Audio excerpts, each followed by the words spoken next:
Welcome to Policy on Demand. I'm Pat Brown. It's the week of August 11, and this is your Monday briefing. Today we're talking about the dynamic state of energy tax credits. I'm joined by Jennifer Bernardini, who recently joined PwC last month after working at IRS Chief Counsel and the Treasury Office of Tax Policy. Jennifer, welcome. Thanks for having me. So before we jump into the energy credits, we had some big news out of the IRS last week. Billy Long is out as the IRS Commissioner after just 2 months, and Treasury Secretary Scott Bessent is now the acting head of the IRS. I just mentioned, of course, that you worked at the IRS for a number of years. So what are you hearing about how this might impact the IRS's ability to effectively carry out its duties? Well, Pat, it's a great question. I think that the highlight here is that any disruption to the agency's functions, including a significant change in leadership, can greatly impact the ability to open the tax season, and especially with the new OB3 enactment, trying to get all of the guidance into forms and other things that the taxpayers will need. Yeah, and obviously we've seen this over a period of months with instability at the top of the agency. We should also note, of course, that we don't have a confirmed IRS Chief Counsel either. Assistant Secretary Ken Keyes is the acting Chief Counsel while we await the confirmation of an IRS Chief Counsel. So there's a lot of instability at the agency, to be sure, both on the Commissioner side and the Chief Counsel side. Okay, but we're here to talk about energy tax credits. So let's get back to that. As OB3 moved through the Congress, there was a lot of talk about repealing the energy credits enacted or expanded by the Inflation Reduction Act. How much did we actually see change to these credits in the final legislation? Well, I think that, again, the highlight here is that we did see significant changes, but the credits remain viable.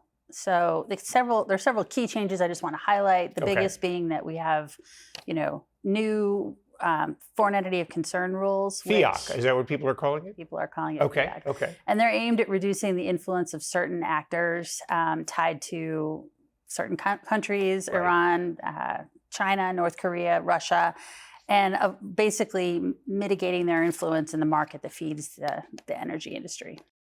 We also have the earlier termination of some credits, including for renewable electricity production and for hydrogen production.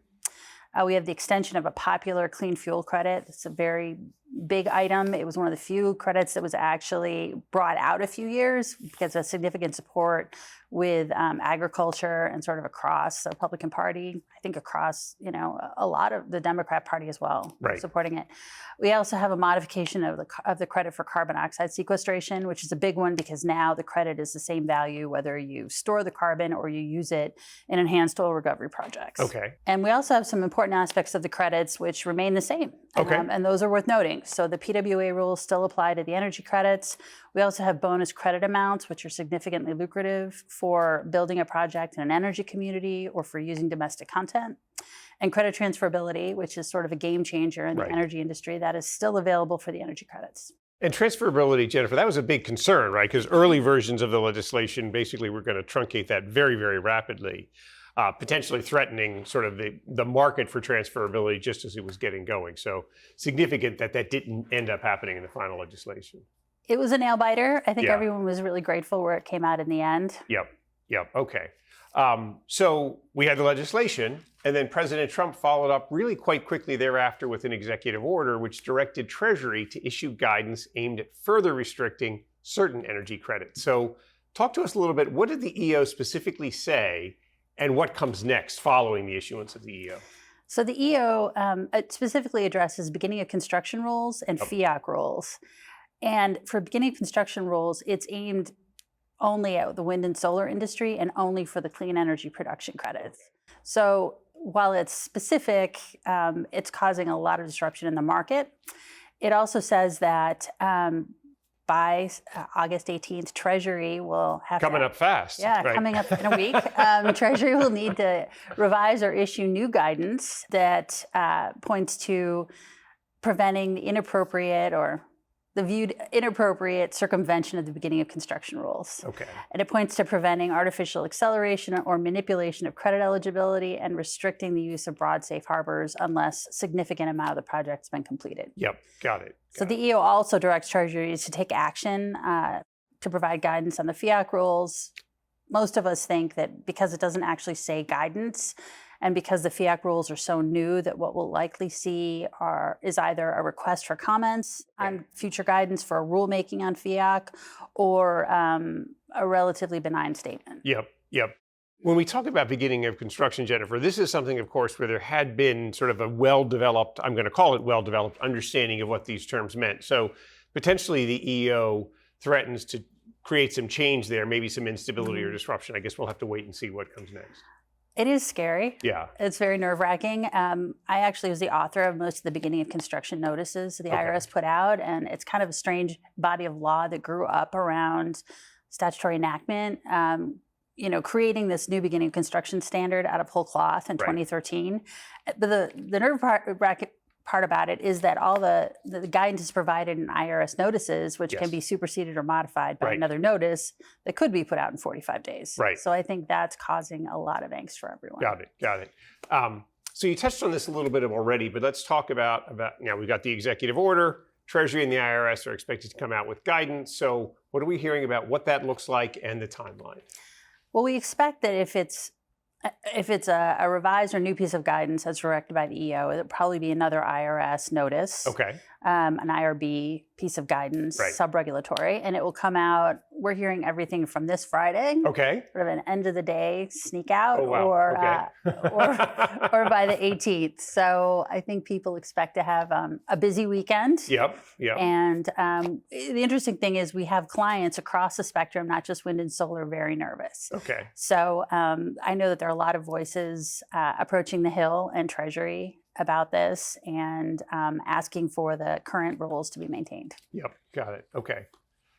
We've also seen Senator Grassley and Senator Curtis place a hold on certain Treasury nominations in response to their concerns that the beginning of construction rules would be changed by forthcoming guidance after senators voted to maintain those rules in OB3. Right. So Senator Grassley from Iowa, Senator Curtis from Utah, two states that are quite important for wind and solar, respectively. So interesting to see how those senators have essentially weighed into this process to flex their muscles or potentially see what comes out next. Right. And we understand that many others are behind the scenes meeting with Treasury and expressing their concern. Yep. So it's a pretty vibrant area. Okay.